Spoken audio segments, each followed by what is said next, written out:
Hi all, welcome to Healthy Living with Dr. EE.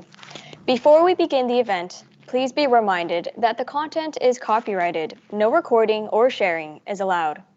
Let us all welcome our special guest for today, Dr. EE Zhang.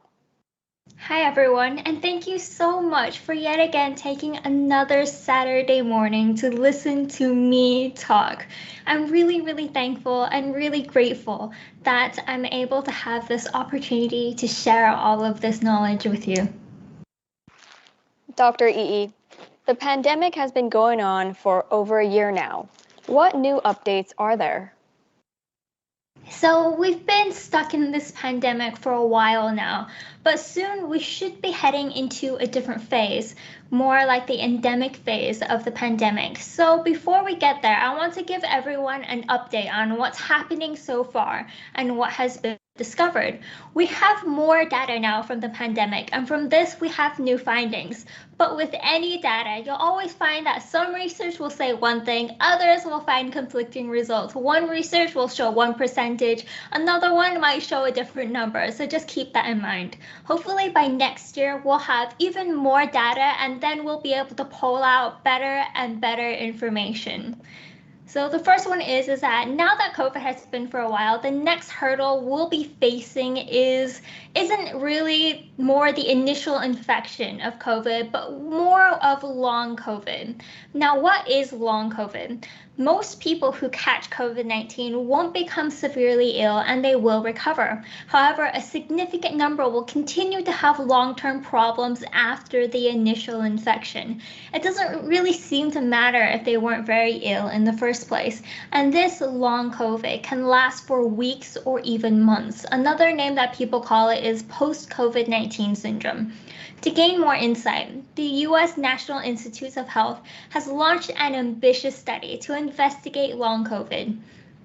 Previous studies have shown that about 27.5% of patients who do not require hospitalization and 50% of patients who do require hospitalization are affected by long COVID. Now, about 50% of COVID-19 survivors will have symptoms a year later. 52.7% still show lung abnormalities at 6 months. 1/3 will report shortness of breath 1 year after they've been released from hospital. But these are just a small fraction of the symptoms that someone with long COVID might suffer from. These other symptoms might include things like extreme tiredness, heart palpitations or chest pain, brain fog, changes to taste and smell, joint pain, difficulty sleeping, tinnitus, diarrhea, nausea, loss of appetite, cough, headache, sore throat, rashes, etc., etc. It can affect organs throughout your body as well. Now, COVID-19 survivors may experience heart damage. Even patients who don't require hospitalization are experiencing cardiac injuries such as myocarditis. That means inflammation of the heart muscle, and that can actually lead to heart failure later on in life. It can also occur in people without pre-existing heart conditions. 78% of recovered patients had heart abnormalities and 60% had ongoing myocardial inflammation. Now, there's some evidence showing that the COVID-19 virus can impair your pancreatic cell function. Infected beta cells in the pancreas produce less insulin than usual. Now, this is a problem here because if you have a problem with beta cells in your body, then you're putting yourself at greater risk of diabetes. Now, these damaged cells can start to produce glucose and digestive enzymes, which isn't their job.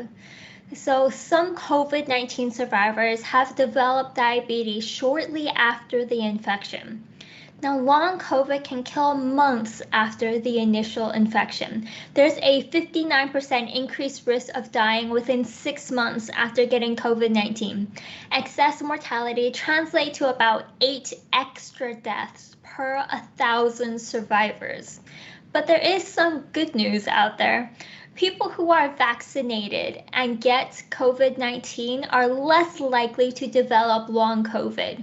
A new study has found that breakthrough cases, which means people who get infected despite having been vaccinated, have a 49% lower risk of developing long COVID. This means that the vaccine could protect against someone not only getting COVID-19, but also against getting long COVID. Now, children and young adults are also getting long COVID. It doesn't mean that they're immune to it. So it's not just something that happens to older people or people of poor health. 1 in 7 children develop symptoms of long COVID. A study published in Nature Medicine found that 52% of people aged 16 to 30 years experience symptoms 6 months after getting COVID-19. So even after 6 months, they were still suffering from symptoms. The UK Office for National Statistics shows that 13% of children aged 2 to 11 years and 14.5% of children aged 12 to 16 years still experience symptoms after 5 weeks.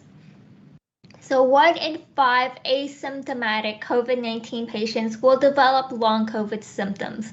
So about 20% develop long COVID. So it's not something that only happens to people who get hospitalized or people who have symptoms of COVID-19. Even if you don't have any symptoms, the virus can still be causing damage to your body. So even asymptomatic infections can damage the lungs. About 50% of asymptomatic cases have ground glass opacities on lung CT scans. Now it's called a ground glass because it looks like ground glass on the CT scans. We're very literal with our naming sometimes. It indicates areas of increased density, which is not good. Your lungs shouldn't have very much density because it should be mostly air. So if you find increased density, that means that there's something other than air filling that space, which is a problem. Now this could be anything from fluids, cells, pus, or even, the walls of the tiny air sacs have gotten thicker, and none of that is good news. So other studies report that 3 out of 4 had lung damage. Many of the asymptomatic cases also had heart damage. So far, we don't know much about the long-term effects because there hasn't been enough time to study the long-term effects yet. But over time, we'll get more and more data and we'll have a clearer insight about what's going on. Currently, the COVID-19 pandemic surpasses the 1918 flu pandemic as the deadliest pandemic in the United States. More than 4.7 million people globally have died from COVID-19. So far, there are about 231, almost 232 million confirmed cases. But over time, more deaths are to be expected, and not from the initial infection, but likely from the complications of long COVID. Now, children account for more than a quarter of the new weekly US COVID-19 cases. So children are vulnerable to infection as well.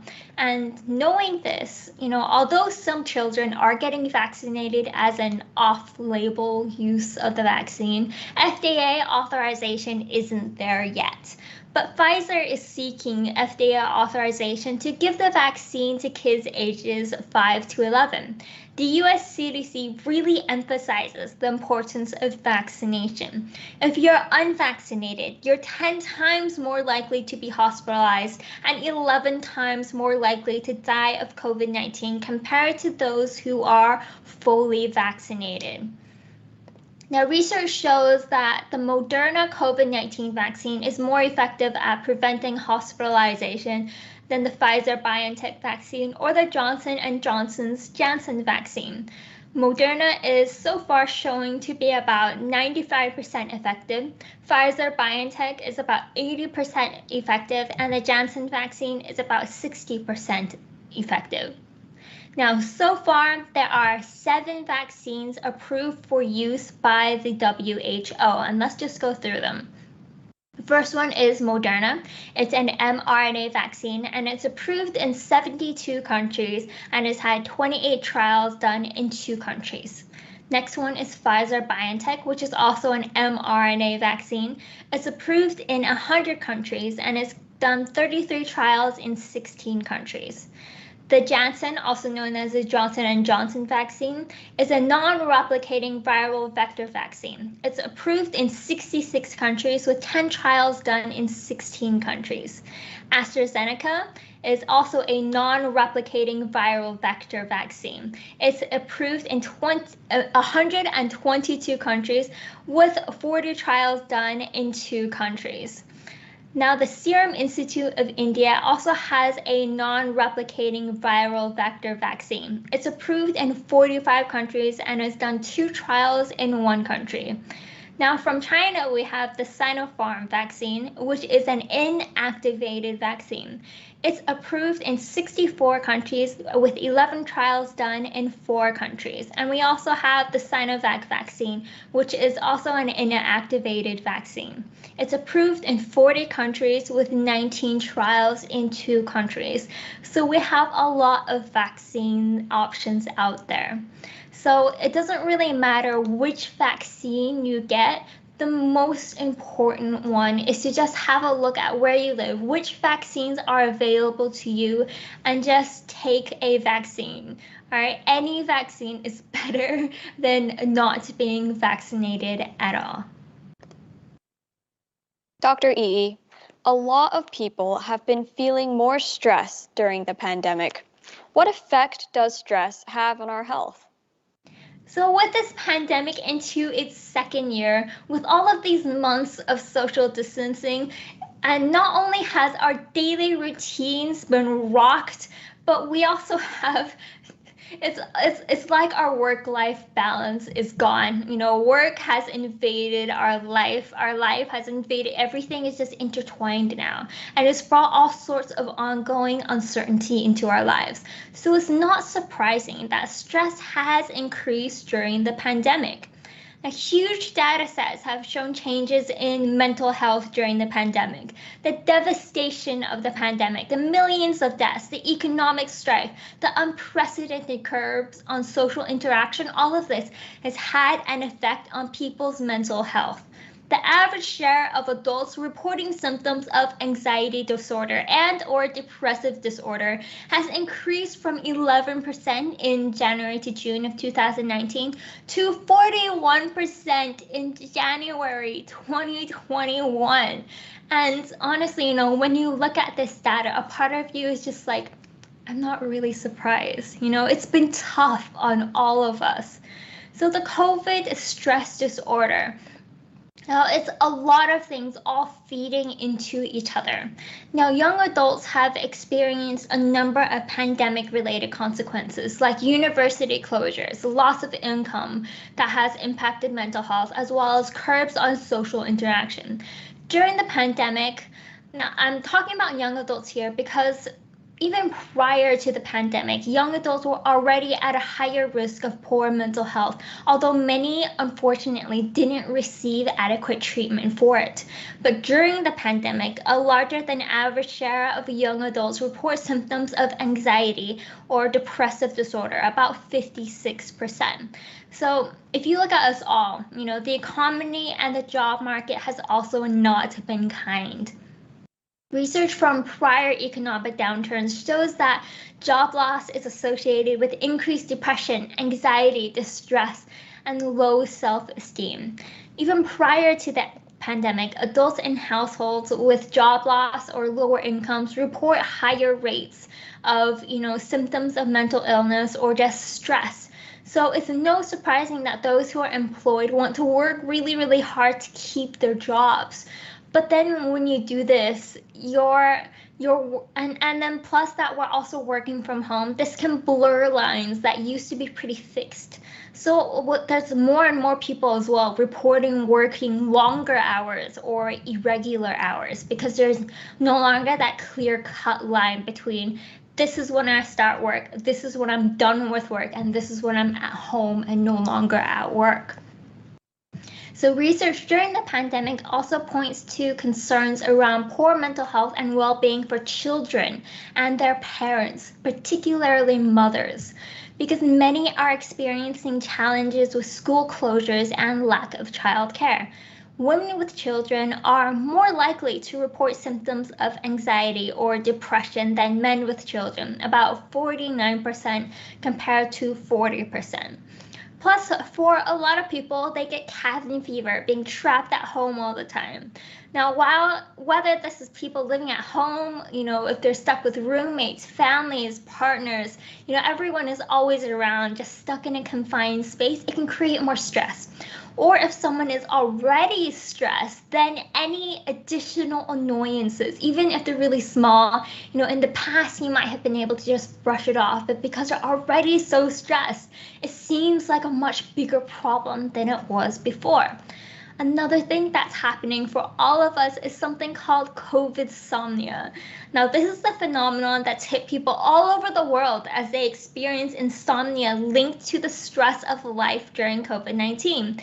In the UK, studies have shown that the number of people experiencing insomnia rose from 1 in 6 to 1 in 4.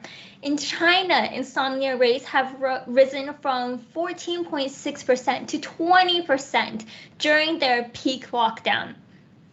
Even in Italy or in Greece, nearly 40% of respondents in a May study were shown to have insomnia. All right, but that's just research. If you just look at Google results, the word insomnia was Googled more in 2020 than it has ever had before. So simply put, a lot of us are now insomniacs. Insomnia, whether in a pandemic or not, is difficult to live with. Having trouble falling asleep or experiencing poor quality of sleep can lead to long-term health impacts, including obesity, anxiety, depression, heart disease, diabetes, etc. Plus, it just wreaks absolute havoc on our mental health and our moods. But what can help us manage anxiety and help us manage all of these feelings of, stress is understanding better why our body reacts to stress in this way. So it's called the fight or flight response, and it's an automatic physiological reaction to an event that is perceived to be stressful or frightening. This perception of a threat activates a portion of your nervous system called the sympathetic nervous system, and it triggers this acute stress response that in ancient times would prepare your body to fight or to flight or to run away. So these responses were evolutionary adaptations, and it was meant to increase your survival in threatening situations. It was meant to save your life, and it's not something that you can trigger consciously. It's an automatic reaction. But overly frequent, intense, or inappropriate activation of this response is implicated in a range of conditions, including most anxiety disorders. But a helpful part for the treatment or just helping people manage anxiety is an improved understanding of the purpose and the function of this fight or flight response. So let's go over it.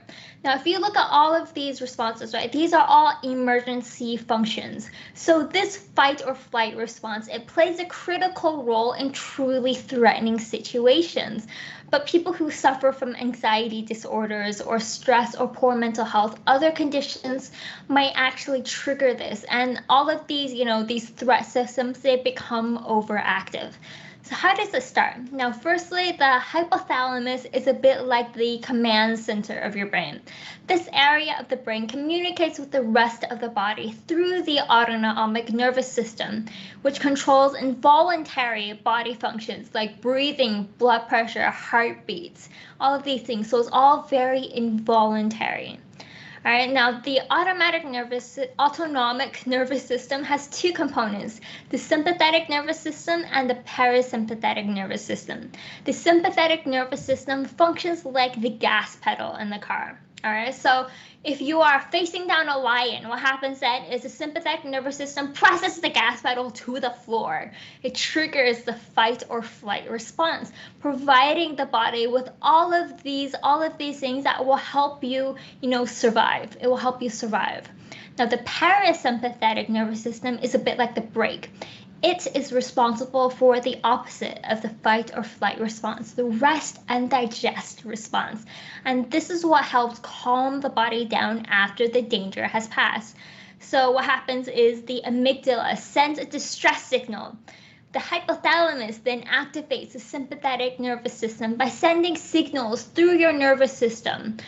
And then your body will respond by pumping out hormones like epinephrine, which is also known as adrenaline, into the bloodstream, and other hormones like cortisol.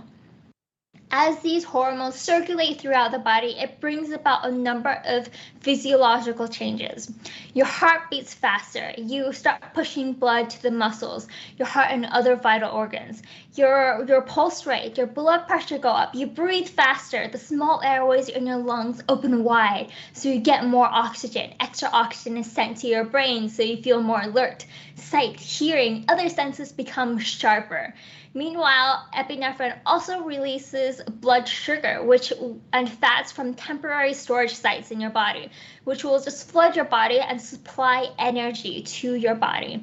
Now, all of these changes, they're automatic. They happen so quickly that people are not even aware of them. In fact, the wiring is so efficient that your amygdala and hypothalamus can start this cascade before your brain's visual centers have had a chance to fully process what is happening. This is why you hear stories of people who say like, oh, my body just launched itself out of the way of a car before they even knew what they were thinking or even knew what they were doing. They only knew after the fact. Now, all of these changes in ancient times, it was designed to help you live and survive. So for example, in ancient times, maybe you were facing down a tiger. You have a reduced pain response because it helps you survive. If you're paralyzed by pain from injuries, you're not going to be able to fight a tiger. You're not going to be able to run away from a tiger either. Digestion will slow or stop because your body is focused on more pressing issues. And digestion isn't going to matter if you're not alive. Your eyes will dilate to take in more light so that you can scan all of your surroundings better.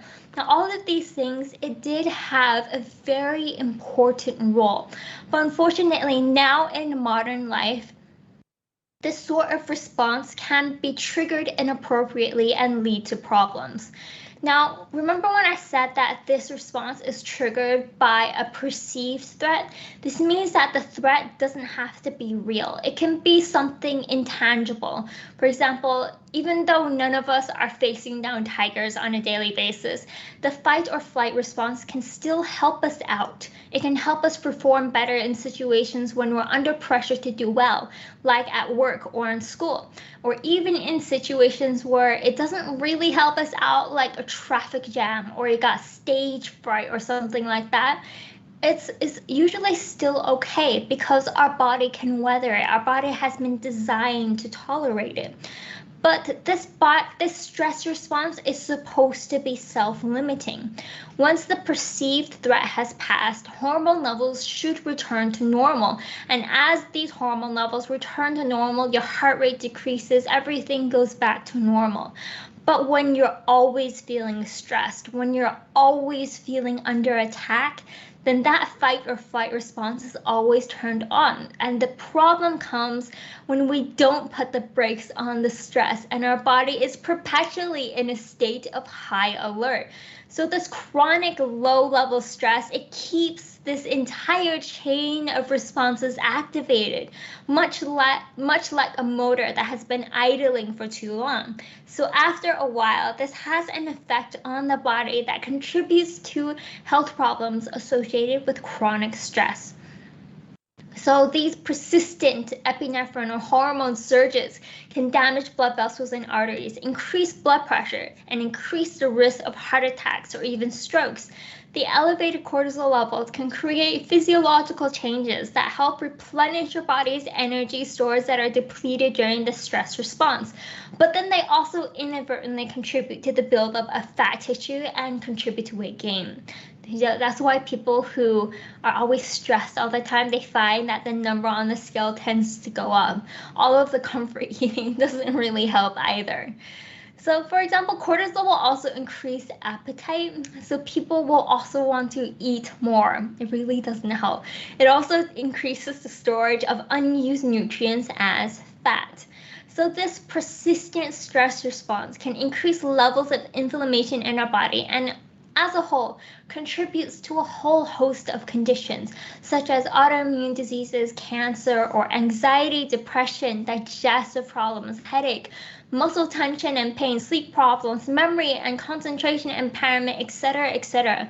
That's why it's so important for us to learn the healthy ways to cope with the stress that lives give us. So chronic stress can weaken our immune system. It can lower the number of lymphocytes that help fight off infections. Too much cortisol can also mean that our body gets used to it, which means more inflammation within our bodies. Now, when we're stressed, the immune system's ability to fight off antigens is reduced. Now, this is why we are more susceptible to infections. The stress hormone cortisol can suppress the effectiveness of the immune system. Now, researchers have actually looked into this.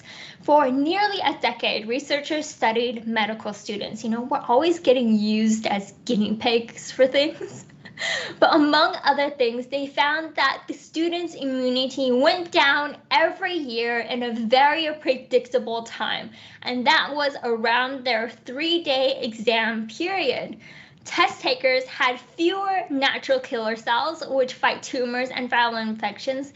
They also stopped producing immunity-boosting gamma interferons, and infection-fighting T cells responded only weakly to test tube stimulation. Now, other researchers intrigued by these findings did their own studies, and they found very much the same results. Now, other researchers, they looked at breast cancer survivors and they reviewed nearly 300 studies on stress and health. They found that, stress for any significant duration, from a few days to a few months, or even, just a short period amount of time, can have an effect on cancer and how well cancer survivors will deal with the cancer, or will have a harder time with treatment or even recovery. So there is a link between stress and cancer. All right, now stress is a part of life. There's no escaping it. You feel it even when you're preparing for the holidays, or even if you're just stuck in traffic. So a little bit of stress is nothing to fret about, because if you fret about that, you're just giving yourself more stress if you're stressing about stress. It's more the type of chronic stress over a long period of time that makes it hard for us to stay healthy. Now, there's been research suggesting that stress hormones can inhibit a process which kills disease cells and prevents them from spreading. Chronic stress can also speed the development of cancerous tumors by increasing their blood supply. Now, studies suggest that stress hormones can actually wake up dormant cancer cells that remain in the body after treatment. So a misconception people have with cancer treatments is that a lot of the time cancer treatments, they might kill the majority of cancer cells, but they might not kill every cancer cell. They might push the surviving cancer cells into a sort of hibernation.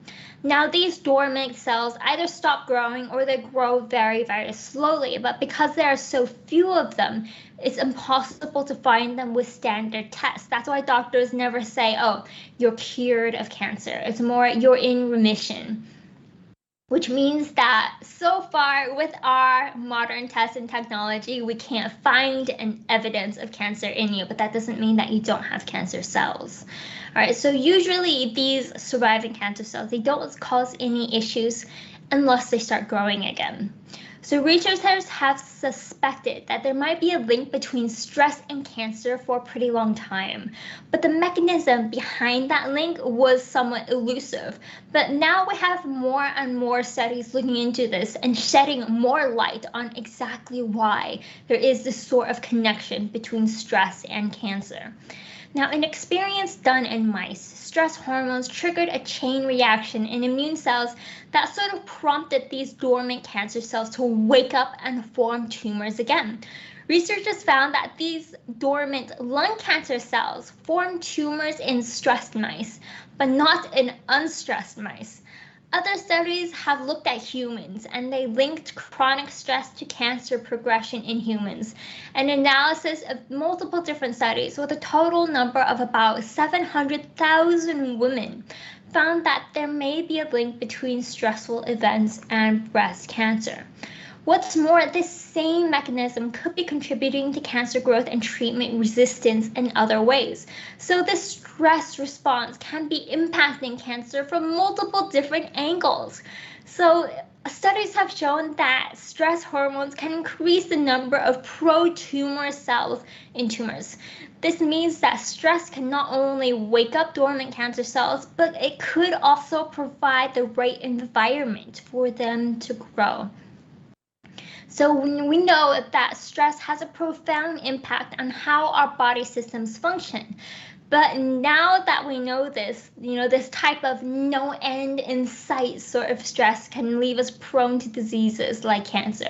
So to put it really simply, like everything I said before, to put it really simply, stress makes your body more hospitable to cancer.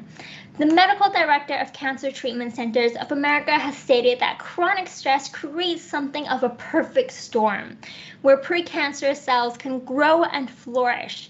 We know that high-stress cancer patients tend to have a harder time in treatment and recovery. All right, but there's more to life than this. So let's move on to something a little more lighthearted. The course of true love is never completely smooth. With the pandemic and increased stress, not only has it had an impact on our physical health, it's got an impact on other aspects of our life that we think are really important. So with the increased stress, molehills become mountains. Stress increases irritability, anger, irrationality. It can trigger anxieties. It can raise insecurities. Couples have found it hard to meet up during the pandemic, which causes difficulties.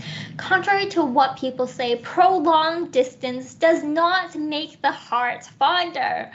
On the other hand, couples forced to spend all of their time together might find out that they had, that the reality was different from what they were imagining. They might have some pent-up unhappiness, or, it's harder to meet emotional needs as well if everyone is just really stressed. Breakups skyrocketed around the world in 2020. A leading British law firm logged a 122% increase in divorce inquiries, with about 76% initiated by female clients. The USA showed a 34% increase in divorce agreements. In China, there were about 4.7 million divorces in 2019, but that nearly doubled in 2020 with 8.6 million divorces. Because of this, China introduced a cooling off period in the January of this year in hopes that it might curb the divorce rate.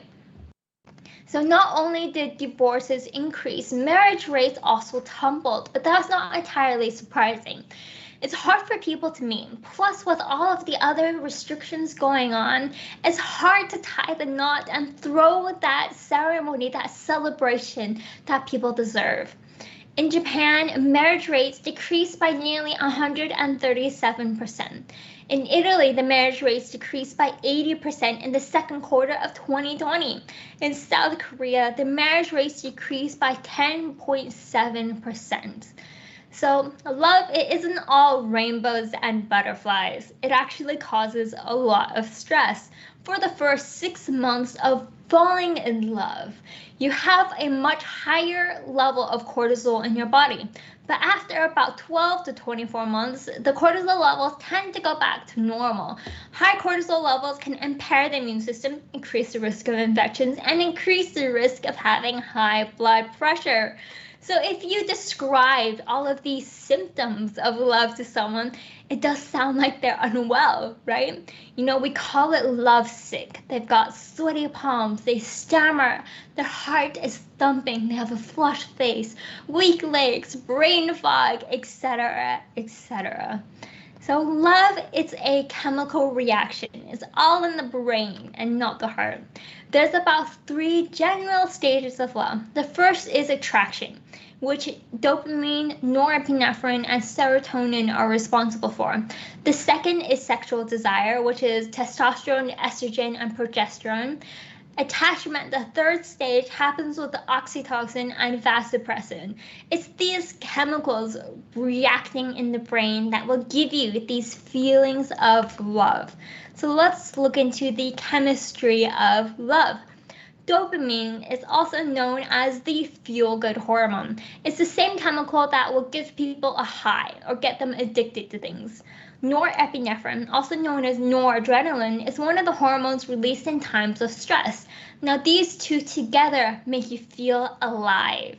You feel alert, you feel happy, giddy, energetic, euphoric. But it can also lead to increased appetite and insomnia, especially in high levels. So we call it in love. You can't eat, can't sleep. Love is blind. Love lowers serotonin levels, which also happens to people with obsessive compulsive disorders. It can lead to these rose-colored glasses, where people in love only see the things that they want to see. You know that saying, when you have rose-colored glasses on, all of the red flags just look like flags. The essence of love, at least passionately romantic love, is revealed in its very grammar. We fall in love, we don't wander into it. We fall head over heels, not dragging our feet. We fall in love at first sight, not after careful introspection. We fall in love madly, blindly, to each other's vices, and not with a rational appraisal of the pros and cons. Falling in love increases cortisol in the first 6 to 12 months, and too much cortisol can impair your brain function, memory, and even reduce brain volume. That's why people falling in love seem a little bit silly to the rest of us on the outside looking in. But after the hormones wear off, then the honeymoon period is over. When your brain starts to function properly, the rose-colored glasses come off. You don't like, what about me? It's not me, it's you. You're the one that has to change. And then all of the bad feelings start coming out. But what gives you the good feelings? The cuddle hormone is also known as oxytocin. Now, this is the transition from infatuation to soulmate, friend, and family. Oxytocin is released during sex, breastfeeding, and childbirth. It helps form attachment and bonding. Vasopressin is involved in behaviors needed to guard a partner or territory. Now, love has an expiration date. Even though movies try to convince us that love lasts for a lifetime, the truth is the honeymoon period only lasts about 2 to 3 years at most. For that lasting love, the balance of hormones is key. Now, love is also chemically addictive. It activates the same brain circuitry and reward mechanism as a cocaine addiction, or really any addiction out there. You light up that dopamine reward pathway, the same one that lights up for other things that you like doing, like sweets, listening to music, attraction, or any sort of addiction, which means that you can also go into withdrawal after a breakup. That's part of the reason why breakups feel so terrible. Dopamine in moderate amounts is healthy. It helps us enjoy life. But pushing the levels too high, like in love or addiction, can cause an unhealthy emotional dependence. So when we break up, our brains lose this regular supply of these neurotransmitters, and we go into neurological withdrawal. Dopamine withdrawal, or if you have an imbalance with too much oxytocin, can cause jealousy, erratic behavior, irrationality. Now, the deficit in these chemicals make us feel anxious, depressed, isolated, and this is how broken hearts break brains. Now, did you know that a broken heart can actually kill someone? It can happen with a condition known as Takotsubo or stress cardiomyopathy. In popular culture, it's often called a broken heart syndrome. But it doesn't only happen with a broken heart. It actually happens with any stressful period. So it could happen in times of, if someone has had a horrific injury and they're trying to recover from it, causes stress to their bodies. Or someone is grieving as well. So it's not just a broken heart. Now, before the pandemic, the incidence of this was about 1.5% to 1.8%, but during the pandemic, it increased to 7.8%. Now, the cause of this is unclear, though it's thought to be related to stress hormones. So people with this condition can have a sudden bout of chest pain. And as usual, when people have chest pain, they think they have had a heart attack. But fret not. The condition usually reverses itself in a few days or weeks. So for all of these stresses, we really want to manage our stress well. Stress is one of those things that we really do have to fix ourselves. It's got a huge impact on our life, on the quality of our life, the happiness of our days, and our health. But when it really comes down to it, there is nothing that doctors can give you that will take your stress away. There's nothing that modern medicine can do. There's nothing other people can do to take your stress away. A lot of it is on the individual to manage your own stress. You really do have to learn all of these healthy coping mechanisms to manage stress ourselves. But there is a lot of things that we can do. First and foremost, or most important, is to have a healthy diet to nourish your immune system. When it comes to the immune system, there is nothing doctors can do. No medicine that doctors can give that will make the immune system more robust or healthier. The best thing we can do for our immune system is to eat healthy. When we nourish ourselves, we are also nourishing our immune cells. Attempting to use medicine or, anything to boost the cells of our immune system is especially complicated because there's so many different types of cells in the immune system that will respond to so many different microbes in so many different ways. So because of this, our immune system will send a different number of cells depending on what the foreign invader is. So how do you know which cells should you boost, which number, how many, what combination? So far, scientists don't know the answer. So since no one knows how many cells, which ones you need, what's the best mix of cells to operate at the optimum level, how can you pick and choose which ones to nourish and which ones are the best? You can't, so you should just support them all. Now there's a lot of evidence sort of linking all of this together. As we age, our immune response capability becomes reduced, which in turn contributes to more infections and more cancer. As life expectancy in developed countries has increased, so too has the incidence of age-related conditions. So while some people age healthily, the conclusion of a lot of studies is that compared with younger people, the elderly are more likely to contract infectious diseases and, even more importantly, more likely to die from them. Now, a lot of people just assume that this was something to do with age, that it is something that happens with age. But then if you look at the elderly population, there is also a wide variation between people there. Some people tend to get sick super easily. Other people, they manage perfectly fine. So although age does play a very large role in this, age is not everything. There appears to be a connection between nutrition and immunity in the elderly. So older people, as you get older, you tend to get more set in your ways. You have a routine. You tend to eat less as well, and you also tend to have a less variety in their diets. So the diets of the elderly, the diets they ate as they grew old over the years, also has an impact on their immune system. So it wasn't 100% just due to their age. So like any fighting force, the immune system army marches on its stomach. The healthy immune system warriors need good, regular nourishment.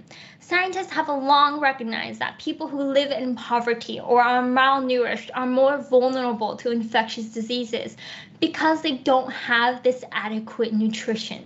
Now, nutrition can also affect your gut microbiome, your gut barrier, the inflammatory processes, your white blood cell function. All of this will impact how well your immune system is working. So all of these dietary patterns and individual foods, it's got an association with increased disease risk or even a greater risk of allergy or an impaired or inappropriate immune response. Now, just the types of diets matter as well. For example, the Western type diet tends to contain high levels of saturated fats. You've got all of these foods, like a lot of these overall unhealthy foods, and overall you have a high number of calories. Now, this diet is often low in foods associated with better health, like vegetables, fruits, and it's got a strong link to increased risk of chronic diseases. Now, research suggests that this sort of Western type diet induces inflammation and can alter your immune system function, promoting disease development. In contrast, diets rich in whole foods like vegetables, fruits, all of these things, it can actually reduce disease risk and promotes a healthy immune function. All right, so it's a lot of things in your diet can help nourish your immune system, and there's a lot of factors that we have to consider. But when it comes to the diet, it's also one of those things that is entirely within your control. So all of these factors is within your control to change. Another way that people can counter the stress response is by using a combination of approaches that will promote relaxation, like deep breathing, yoga, meditation. Now, people, they sort of brush this off. They sort of go like, oh, it doesn't really work though, or is it just something that people do? All right, researchers have actually studied this, and they found that these does actually do work. For example, researchers have conducted a trial of over 100 patients with hypertension or high blood pressure. Now, half of these patients were assigned these relaxation techniques like deep breathing, meditation, etc. And the other half were just, they just received information about blood pressure control.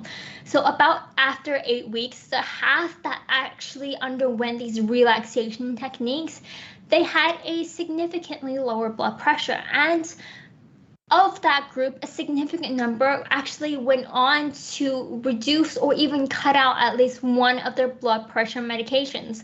So it does have an effect, and there is really no harm in trying. The next part is sleep. Yes, a lack of sleep can affect your immune system. Studies have shown that people who don't get quality sleep or enough sleep are more likely to get sick after being exposed to a virus like the common cold. The lack of sleep can also affect how fast you recover if you do get sleep. Now, during your sleep, your immune system isn't resting. It's actually doing its own thing. It goes into a different phase. So while you sleep, your immune system is releasing proteins called cytokines. Certain cytokines need to increase when you have an infection or inflammation or when you're under stress. Now, cytokines is just a broad group of proteins. Sleep deprivation may decrease the production of certain protective cytokines. And in addition, infection-fighting antibodies and cells are reduced during periods when you don't get enough sleep. So just like sleep can help your brain consolidate learning and memory, research suggests that sleep will strengthen immune memory as well. So this nighttime activity of the immune system also helps you strengthen adaptive immunity, which is the type of immunity that you acquire over time, the specific sort of immunity, the type of immunity you get from vaccines. So this interaction of your immune system with during sleep reinforces your immune system's ability to remember how to recognize and to defeat these dangerous foreign invaders. So your body, it really does need sleep to have a strong immune system. But if you're having trouble sleeping, another thing that you can do is just exercise more. If you have a lot of exercise, you tire out your body, so of course you're going to sleep better. Now, people can use exercise as well to stifle the buildup of stress in several ways and to help improve their immune system in several ways as well. Exercise has been proven to help with symptoms of depressive disorders. So for example, people who have depression after exercise, they often experience an improvement in their depressive symptoms. So it can help with that as well.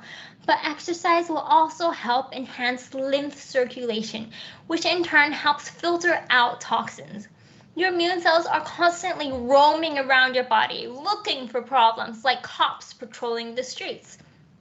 Each bout of exercise, particularly ones that get your heart pumping, instantaneously mobilizes literally billions of immune cells. So it helps your immune cells with its patrolling, helps circulate it throughout your body, throughout your blood and tissues, which means it's better at looking for foreign invaders, which makes us more resistant to infection and better equipped to deal with any infections that have gained a foothold. Exercise also releases various proteins that can help you maintain immunity. The next up is smile. Be happy. Our mood, our mental state, it has a strong influence on our health.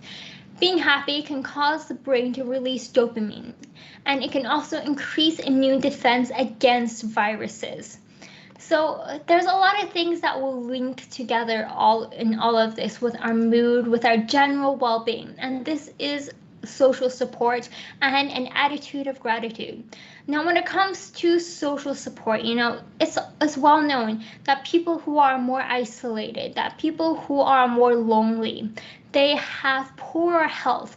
So nurturing the strong social support network can actually help you, can help you sustain your good health, can help you get through times of chronic stress and crisis. All right, and when it comes to an attitude of gratitude, there is a difference in the type of happiness. If someone is driven purely by hollow consumption, then all of their happiness depends on their personal circumstances. If they run into adversity, they may become very stressed. But if they care about something bigger than themselves, community, arts, other people, then everyday stresses will perhaps be of less concern. So look around you. Be more aware of not just what's right in front of you, but by other things, the small things that can bring joy. So, happiness is often conceived in two ways: eudaimonic happiness and hedonic happiness, or pleasure or enjoyment. So eudaimonia, in other words, can help buffer our sense of security, potentially improving our health. So it's fine to invest in yourself as long as you're also investing in lots of other things. Just flourishing and living well is only a part. Now, when it comes to hedonic happiness, the other type of happiness, this is the sort of happiness you get when you see a good movie, or you eat something yummy like ice cream, or you buy yourself a new gadget. This is the happiness that most people are familiar with. Eudaimonic happiness, on the other hand, is something else. It's that sense of deep contentment you get from meaning and purpose. Now, both types of happiness are important. People need both. But hedonic happiness, it tends to be fleeting. It improves the mood for a little bit, but then it goes away. But it's easy. It's an easy source of happiness, which is why it's still important, because sometimes we don't have it in us for anything more than that, and that's okay. Eudaimonic happiness requires effort. It requires time to build.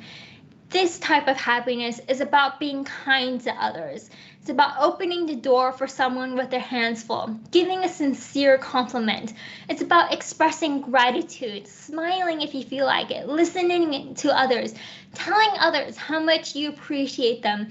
It's about acts of altruism. It's about having a mission bigger than yourself. And what's a good mission, might I suggest? Teaching nutritional immunology. I know that that is my eudaimonic source of happiness because I truly believe that spreading knowledge, helping educate people, helping people prevent diseases in the first place, I can help improve the health and the life of others by giving them the tools and the power and the knowledge that they need to help themselves. Now we will be answering some questions from the audience. If you have any questions related to health that you would like to ask Dr. EE, please leave your comment in the live chat section. Dr. EE, can you share with us more information about the Merck COVID-19 antiviral pill? What is the effectiveness and when should I use it? Can you share with us how this pill works? Is it suitable for all variants of the COVID virus? Is it suitable for prevention of COVID? And is this pill really effective?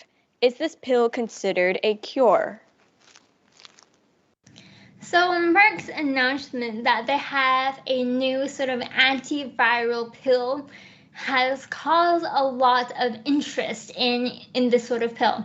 Now, so the antiviral that they have is something called molnupiravir, and it works by incorporating itself into the genetic material of the virus and then causing a huge number of mutations as the virus replicates, which will effectively kill it.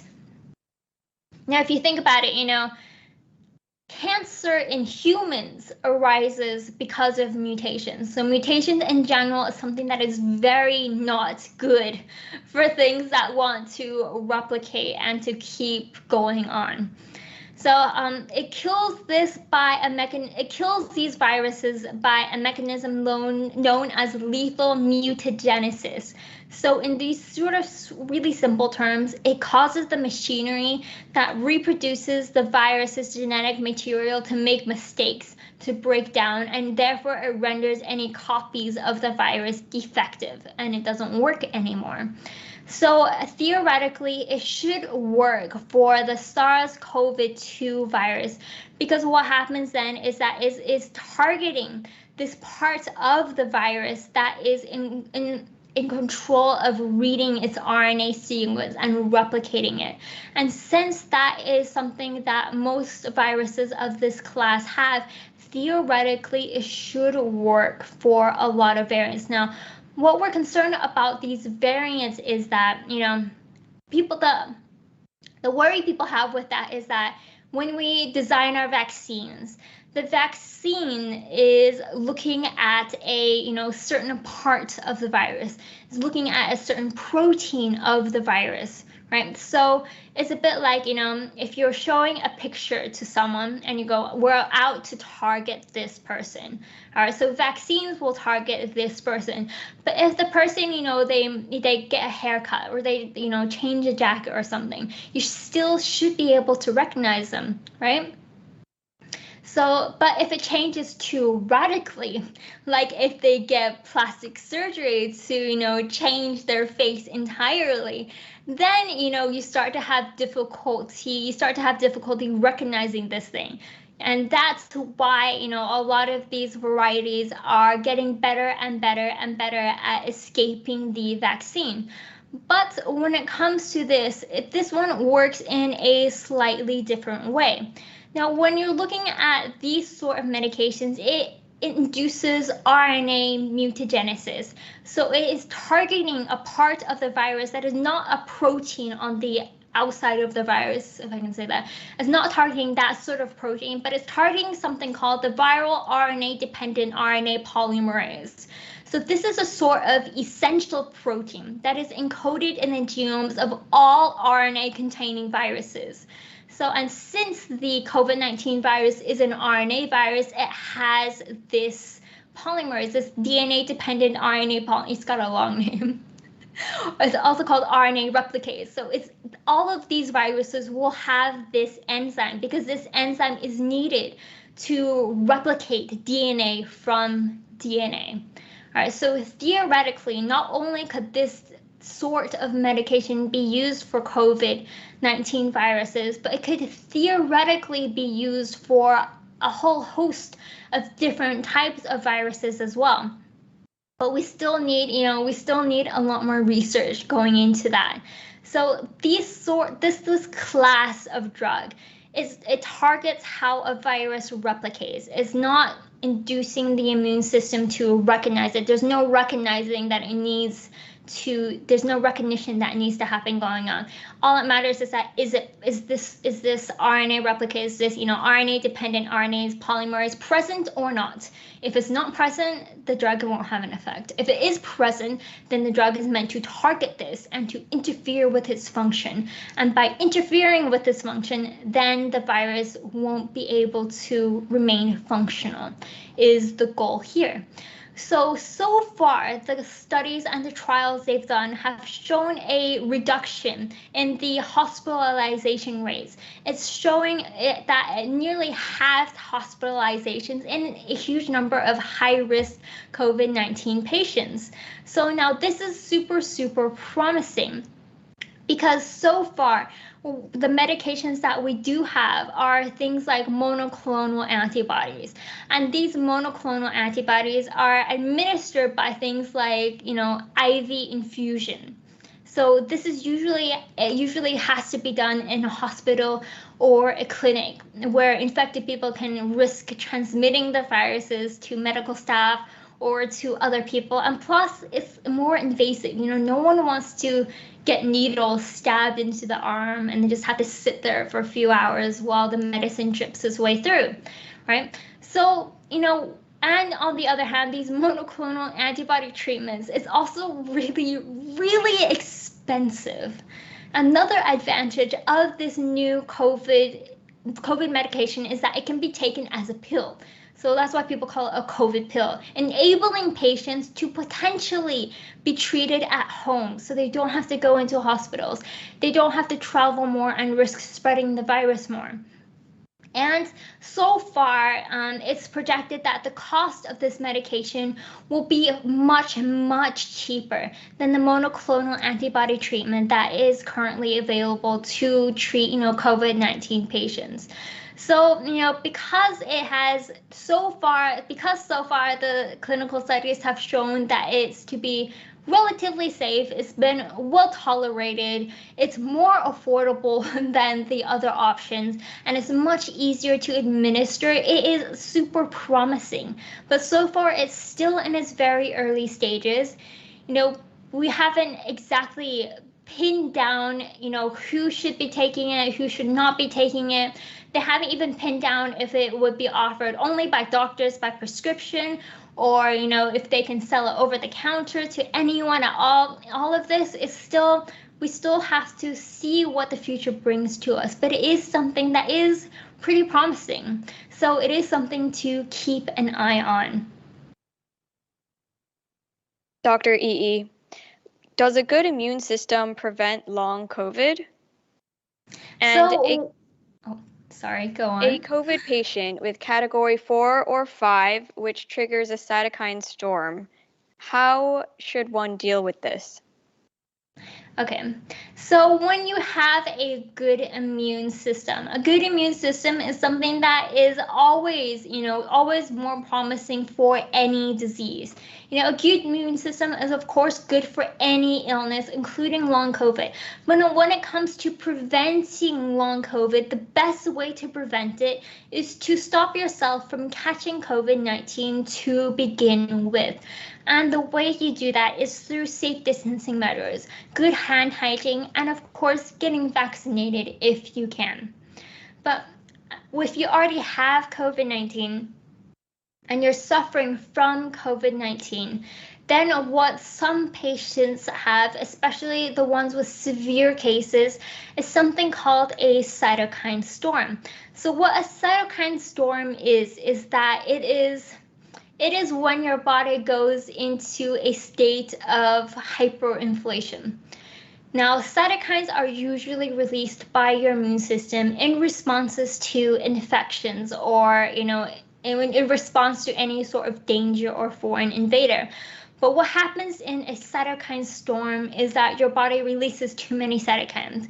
It releases these cytokines in an inappropriate response.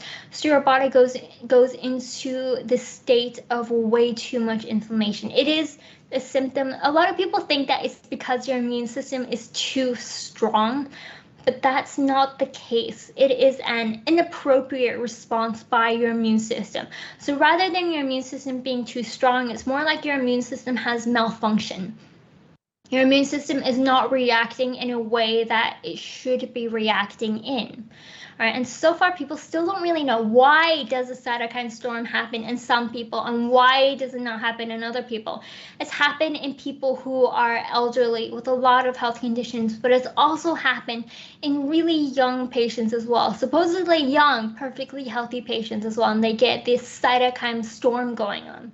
Now, the dangers of a cytokine storm is that these, raging levels of cytokines, it can affect all of the organs in your body, not only your lungs, but other organs as well, because there's a level of damage there that is triggered by this inappropriate response.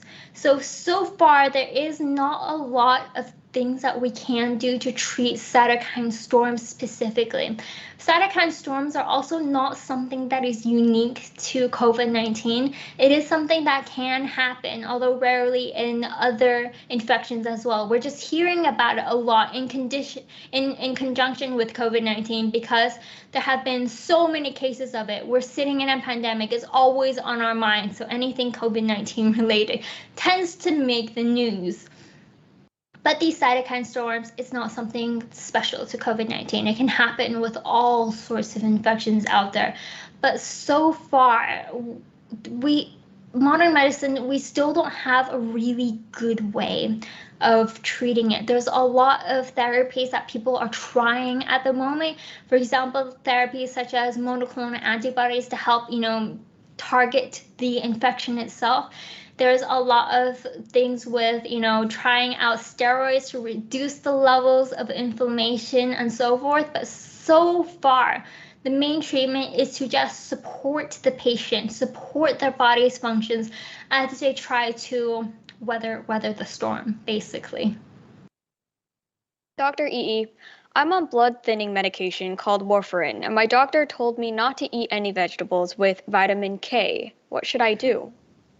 So when it comes to these diseases like warfarin, people who take warfarin are often advised to be careful of vitamin K. They're often advised not to eat things like too many vegetables or too many fruits or anything that contains too much vitamin K.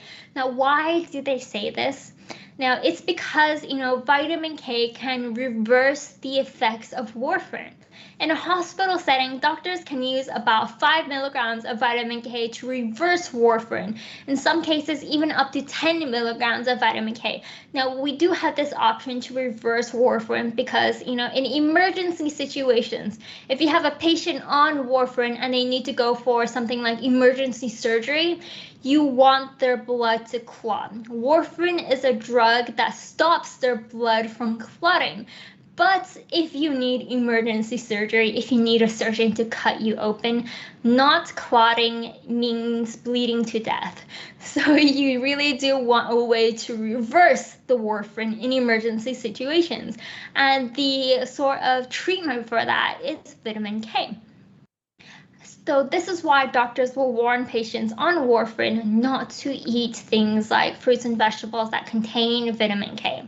However, for your food to have a significant effect, you would need to eat a huge amount of vitamin K. Now, this is really difficult to do with a normal diet. For example, if you have just like 1 cup of spinach, it's got like 150 micrograms of vitamin K. It's not a lot, remember you need about 5 milligrams, not micrograms of vitamin K. So you need to eat a ridiculous amount of spinach to consume 5 milligrams of vitamin K.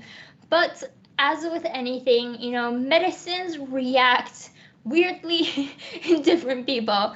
That's why, warfarin is one of those drugs that require constant monitoring because there is no one dose that works for everyone.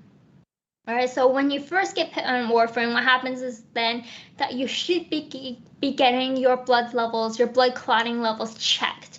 And your warfarin dose should be adjusted so that your blood clotting is within an expected range.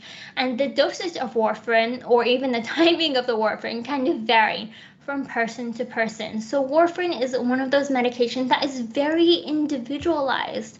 And since they're going to be stabbing you with needles and taking all your blood to go for tests anyway, I feel like instead of doctors telling patients that you should stop eating vegetables, you gotta stop eating spinach, stop eating these leafy green vegetables because it's got vitamin K, what doctors should be doing instead is encouraging their patients to have a healthy diet, encouraging their patients to eat these leafy green vegetables because they're good for you, they're really good for you.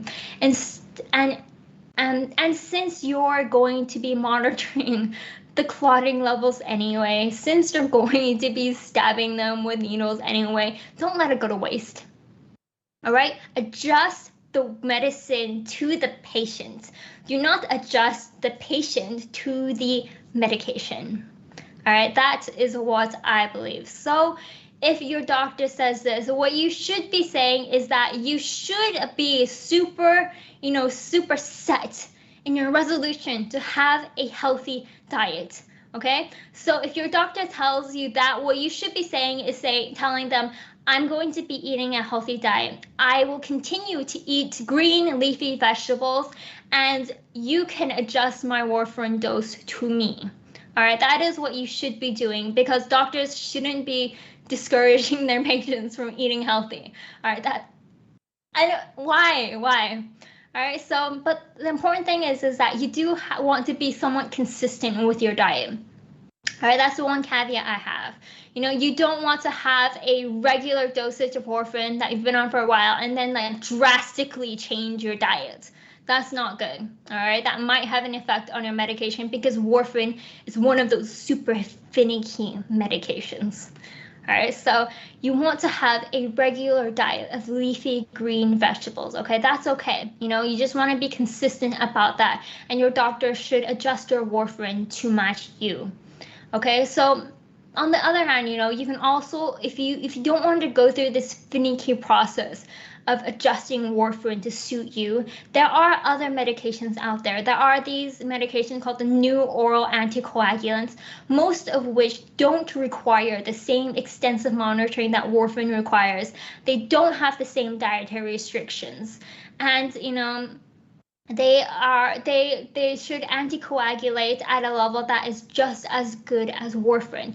So depending on your health conditions, if you really don't want to take warfarin, you can consult your doctor and see if there are other medications that are suitable for you to use. So, there's always options out there. Dr. EE, some countries are offering booster shots for certain age groups after completing the first 2 shots of the COVID-19 vaccine. Is it necessary to get the booster shot, and what sort of people need it the most? Also, after 10 days of quarantine for a confirmed COVID-19 person, is this length of quarantine enough?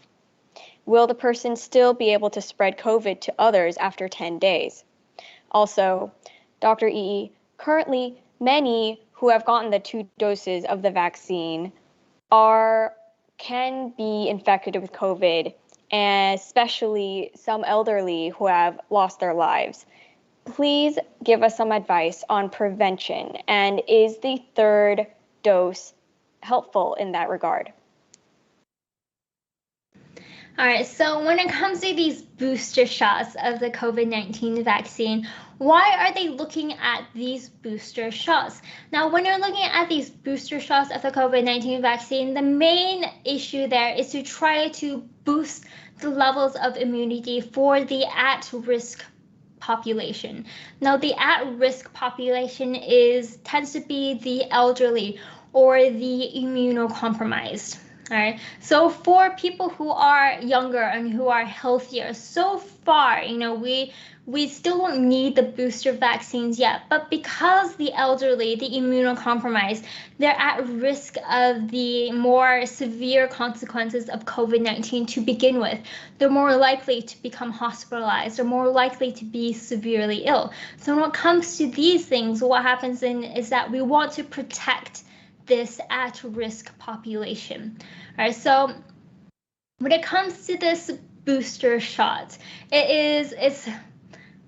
it's not like another vaccination. A lot of people believe it's like getting a third vaccination, but it's not really. It's more of reminding your immune system on how to respond to this foreign invader. So for most people, these 2 shots are enough to give them immunity. It's enough to give them immunity, and it's enough for that immunity to last for a while over time. But for people who are elderly, for people who are immunocompromised, their immune system is not in tip-top shape to begin with. Unfortunately, that's just one of the facts of life. So for these at-risk populations, because they're also at risk of the severe consequences of COVID-19, we want to help protect them further. So we want to give them these booster vaccinations because, well, as the name suggests, it is supposedly to boost their response against COVID-19, to help them prevent hospitalization, to help them prevent falling severely ill from these diseases. So for people who are elderly and who are eligible for the booster vaccines, I would recommend that they do go get it because it's safer for them to get the vaccine than to not be fully protected and to fall prey to COVID-19 and just roll the dice there. Am I going to get hospitalized? Am I going to have these severe consequences, etc.? All right, so for anyone who is eligible for a booster vaccine, I would recommend that they would go and get one if you can. But for younger people who are not eligible for a booster vaccine yet, now you might say, okay, what can I do to protect myself in the meantime? For younger people, even though there are some people who get the COVID-19 even after being vaccinated, what the vaccination will do is that it helps prevent against severe disease. That is another really important benefit of the vaccination because no vaccine is 100% effective. That goes without saying. The COVID-19 vaccine is the case as well. Now, again, it's always anything COVID-19 related always makes the news. All right, so people, they hear about people who get vaccinated and they still get COVID and they feel like, oh, does this mean the vaccine doesn't work? Or does this mean that I got the vaccine in vain? Does this mean that I don't need to get the vaccine? No, you should still get the vaccine. No vaccine is 100% effective. And because so many people are getting COVID-19 and because we're tracking all of these cases so carefully, of course, we're going to find the people who become infected and are vaccinated. We're going to find them, and then we're going to throw them into the spotlight for everyone else to see. But vaccination is still really important, okay? Vaccination is effective in preventing infection for a lot of people. All right, and the second really important part of vaccination is that even if you do get infected with COVID-19, the chances of you dying, of becoming hospitalized because of COVID-19, if you have a vaccine, is much, much lower.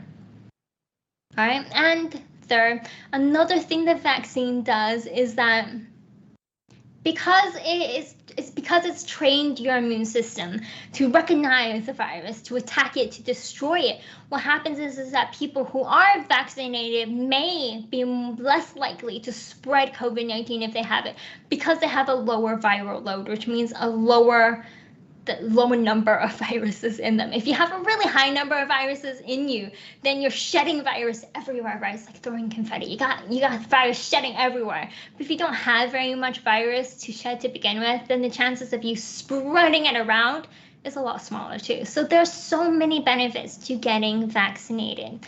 So other than getting vaccinated, the next thing that you want to be doing is you want to be practicing your usual protective measures, social distancing, washing hands, etc.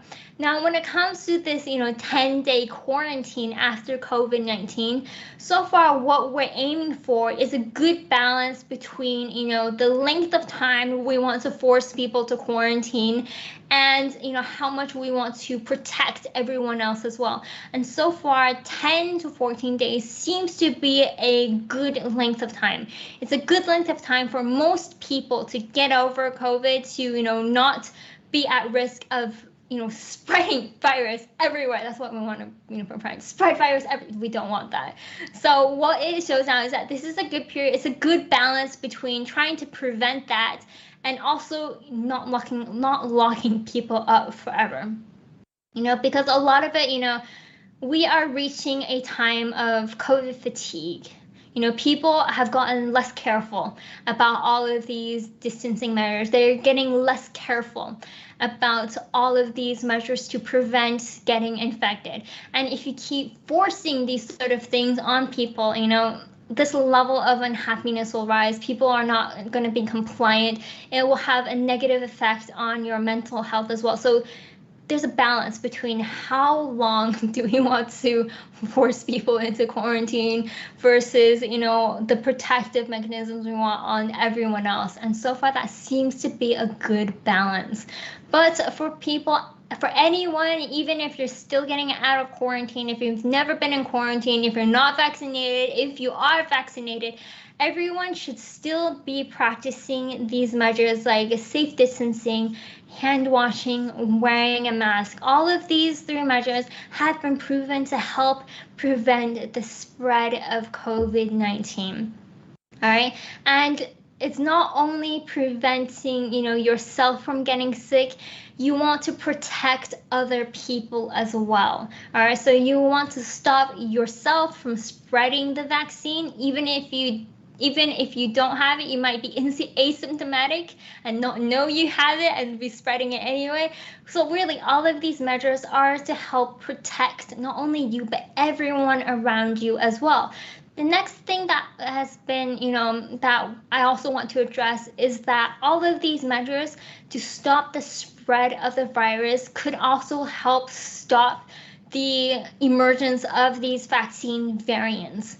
Now, how are vaccine variants happening? It's because every time a vaccine replicates, it mutates a little bit. Right, that's just what viruses do. They mutate. So the more people a virus is allowed to infect, the more a virus is allowed to replicate, the more likely we're going to come up with a variant that has the potential to cause us issues. All right, so there's going to be a lot of variants of viruses out there. That's because viruses mutate. It's just what they do. But we do want to, stop the spread, try to limit this mutation, limit this replication, because the more it's allowed to mutate and replicate, the more that we might run into a variant that will cause us issues. So we've got the Delta variant, we've got the Mu variant. If we keep allowing it to spread, we might come up with even more variants in the future. So it is a lot of things working together. And it is one of those situations where I know everyone is really sick and tired of it, but we still do need to persist. We do need to, keep trying to work our way through it and help protect a lot of people out there. Because there's a lot of people out there who will have effects from COVID-19. Like I was going over in the PPT just now, it's not just initial infection we want to be worried about, it's also the sequelae of long COVID. Because COVID is one of those diseases that looks like it's not just a one and done. It's a one and then it just drags on, so all of that as well we want to avoid. We want to protect the people who are vulnerable, the elderly, and even the children who can't get vaccinated yet. They're at risk as well. It's not just because they're children means that they're suddenly immune to COVID, that they won't get sick, that they won't get long COVID. There's still a chance that they could get sick, that they could get long COVID. So for all of us, all of these measures, it's all right, just keep a little distance from people, wear your mask, practice good hand hygiene, and if you are eligible for the vaccine or booster shot, please go and get it. Dr. E, how can patients with thyroid disease and diabetes improve their health through diet and lifestyle? So people with thyroid disease. Now, for people with thyroid disease, whether it be hyperthyroidism, where they produce too much of a thyroid hormone, or hypothyroidism, where they produce too little of a thyroid hormone, unfortunately, there is no diet that will magically make your thyroid create more or less of the thyroid hormones. All right, so if you have thyroid disease, what you really want to focus on is more of the potential complications or the potential risk you might get from the thyroid diseases. Now, first and foremost, if you have a thyroid disease, please do not rely on your diet to control your thyroid hormones. What you really need to do if you have a thyroid disease is to please listen to your doctor and take the thyroid medications that are prescribed to you. All right. Thyroid disease is one of those things in which you really should not be skipping out on the medication. The medication that doctors give you is to control the levels of your thyroid hormones so that they do not go into dangerous levels, so that they do not go super high and they don't go super low, because both of those extremes are really quite bad for you. And if you go into the super extremes, it's going to have a threat on your life, all right? And also an imbalance of these thyroid hormones will cause a lot of chronic conditions later on in life. So it's very important for you to do not rely on food to control your thyroid hormones, because that's not going to happen. Okay, you have to take your medications. Be really good at taking your medications, because these medications are there to help control your thyroid hormones. Okay, if you have hypothyroidism, it is to replace your thyroid hormones so that you have enough thyroid hormones to live a healthy life. If you have hyperthyroidism, it is to prevent your thyroid hormones from going too high, so you stay in that normal range. However, diet is still important for reducing your risk of other diseases. For example, people with thyroid issues or people with diabetes as well, you're more at risk of certain chronic conditions. For example, if you have thyroid diseases, if you have hypothyroidism, you might have issues with gaining weight. Might have issues with constipation. Now, all of these things are things that you can help deal with by adjusting your diet. So your diet does play a really important role, but not for treating the thyroid disease. It's for controlling risk factors for other diseases like heart diseases or anything else that might come with a thyroid disease. When it comes to diabetes and the diet, though, now the link between diabetes and diet is a lot more robust. Diabetes is one of those diseases in which you have, you got a lot of different type of diabetes. You got type 1 diabetes, which is the diabetes that you are born with. All right, now for that type of diabetes, diet is still important, okay? Because again, although you can't help it that you were born with type 1 diabetes, you can adjust your diet and help prevent yourself from getting the further complications of diabetes. For example, you can help reduce the risk of heart disease. You can help reduce the risk of stroke. You can help reduce the risk of other inflammatory conditions. All right, for type 2 diabetes, is the sort of diabetes that you can sort of give yourself. if I have to put it like in a really direct way, you can sort of give it to yourself by not having a good diet. So if you have a really bad diet, if you're always eating fried chicken all the time, you allow yourself to gain a lot of weight, you eat a lot of, highly processed food like spam or luncheon meat, or even foods like sausages or bacon, all of these unhealthy foods, you allow yourself to gain a lot of weight. What you're doing is that you are putting a lot of pressure on your pancreatic cells to pump out that insulin. Right? And the more pressure you does, it's a graph that goes on. Your cells will pump out more and more and more and more and more insulin to help deal with your increased body mass until they finally fail. All right, at that point when they fail, that's when you get type 2 diabetes. All right, so it's one of those things in which your diet really does have a key role. Okay, for type 2 diabetes, if you catch it in the super early stages of the disease, you can actually prevent yourself from getting full-blown diabetes through changing your diet and your lifestyle. All right, so if you go to the doctor and they tell you, oh, I'm seeing signs of insulin resistance, or you're pre-diabetic, it means that if you change your diet, if you start eating healthy, if you start exercising more, if you lose weight, there is a really, really good chance that you could stop the diabetes from happening to begin with, to just reverse back and get to that point where you weren't pre-diabetic, you were just you and not diabetic at all. There is a chance there. The difficulty, though, is diagnosing people in that early stages and for people to actually put in the effort. That's the difficult part. But if you already do have type 2 diabetes, then diet is still important. Because for people with diabetes, what happens then is that their body's metabolism is affected. They will metabolize foods in different ways. All right, so it is super important, even more important, for them to have a healthy diet than someone without diabetes, because an unhealthy diet will hit them that much harder. All right, so if you have a healthy diet, what you're doing then is that you're eating a lot of vegetables, you're eating a lot of plant foods. And a lot of these plant foods, they will have an effect on helping you control your blood sugar levels to begin with. All right, that's what plant foods do. Plant foods, they contain a lot of fiber. They tend to have a low glycemic index, which means that your blood sugar isn't going to spike up. It's not going to have those wide fluctuations. You're not going to have those spikes in blood sugar, which is what is causing all of the problems that you get with diabetes. So if you have a healthy diet with diabetes, you can prevent the problems that come with diabetes. You can prevent the nerve damage. You can prevent the slow wound healing. You can prevent that risk you have for infections. You can prevent heart disease. You can prevent stroke. You can prevent your eyesight going bad. If you have a healthy diet and you control your blood sugars, you can prevent all of the complications that come with diabetes.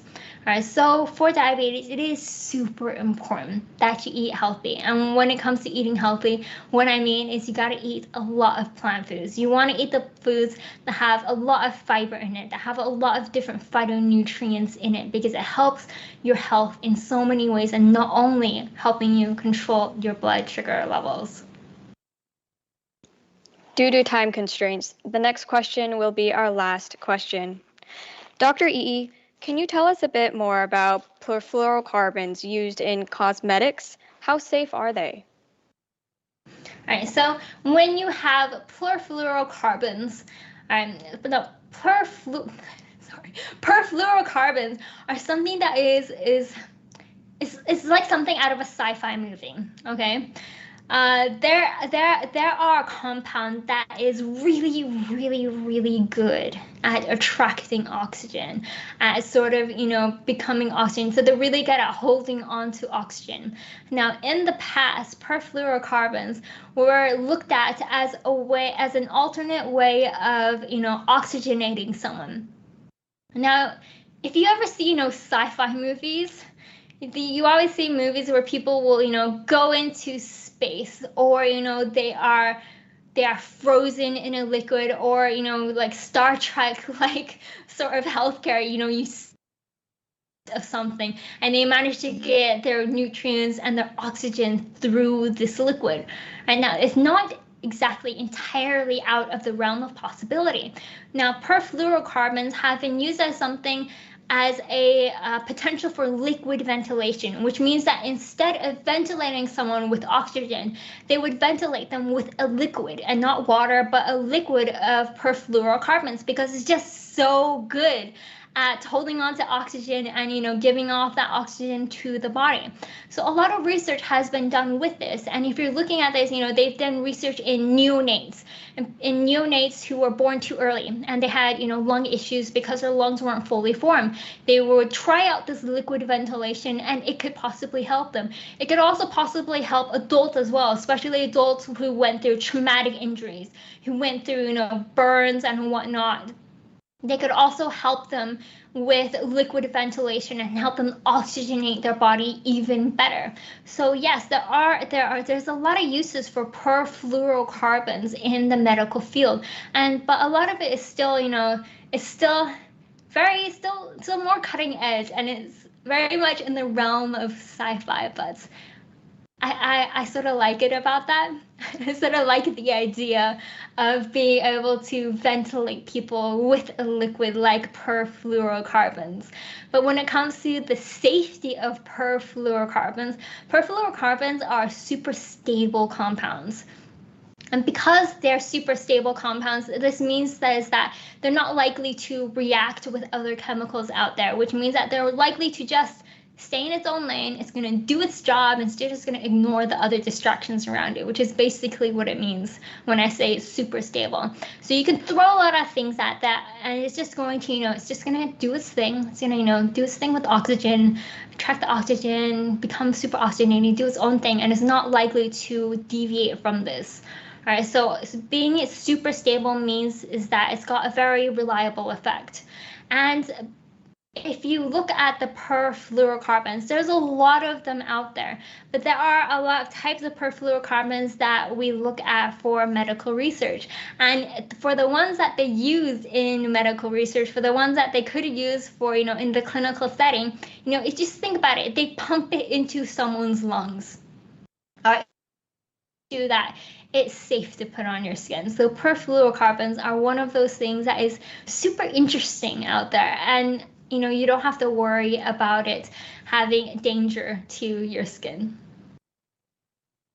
Thank you, Dr. EE, for taking your time to educate us regarding health today. Thank you so much, everyone. Thank you so much for giving me this opportunity to talk to you all about health and for listening to my talk. I hope you found it both informative and entertaining. Thank you all for watching. This video will be accessible until October 13th, 9 a.m. Take care and stay safe. Goodbye.